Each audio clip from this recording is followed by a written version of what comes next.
पिताजी की कहानी। और ये कहानी एक दिल को छू लेने वाली कहानी है, जिसे मानवीय स्वभाव के उस पहलू को दर्शाया गया है जो स्वार्थ से परिपूर्ण है। ये एक सैनिक की कहानी है जो अपनी जान पर खेलकर देश के लिए लड़ता है, मगर उसके बाद उसे जीवन और अपने करीबियों के दिल में छुपी वास्तविकता का पता चलता है, जो उसे झकझोर देती है।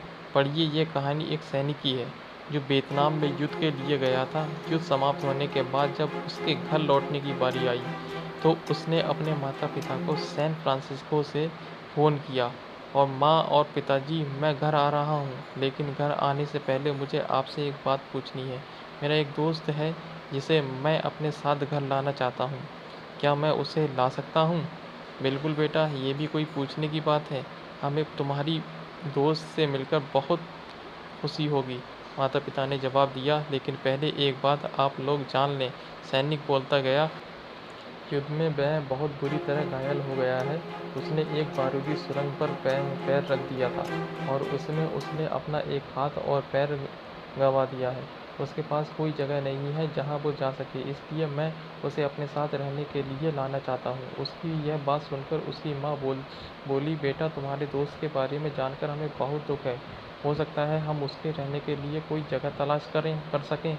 नहीं माँ, मैं चाहता हूँ कि वो हमारे साथ रहे। तुम क्या चाह रहे हो? इस तरह का अपाहिज व्यक्ति हमारे लिए कितना बड़ा बोझ होगा।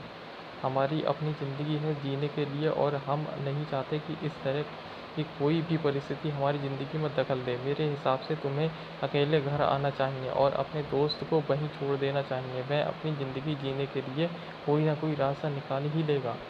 सुनकर उस सैनिक ने फ़ोन रख दिया। कुछ दिनों बाद उसके माता पिता को सैन फ्रांसिस्को पुलिस से एक संदेश मिला, जिसमें उन्हें बताया गया कि उनके बेटे की एक बिल्डिंग से गिरकर मौत हो गई है।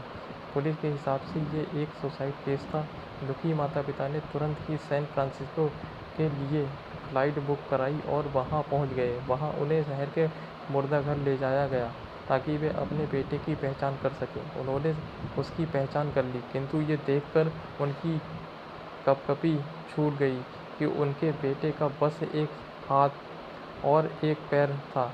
दोस्तों, इस कहानी में जो माता-पिता हैं, वे हम में से बहुत से लोगों की तरह हैं, जो अपनी सुविधाओं को सबसे अधिक महत्व देते हैं। वे उन लोगों से प्यार करना चाहते हैं जो दिखने में अच्छे हैं, स्वस्थ हैं या फिर जिनके साथ रहकर उन्हें मज़ा आता है। वे ऐसे लोगों को देखने में स्वस्थ और सुंदर या स्मार्ट नहीं हैं, या जिनके साथ वे मज़ा नहीं कर पाते, या जो किसी भी रूप में उनके लिए असुविधाजनक हैं। वे ऐसे लोगों से दूरी बनाकर रखते हैं, लेकिन कभी-कभी उनके इसी व्यवहार के कारण उनके सामने ऐसी परिस्थितियाँ उत्पन्न हो जाती हैं जब उन्हें पछताना पड़ता है।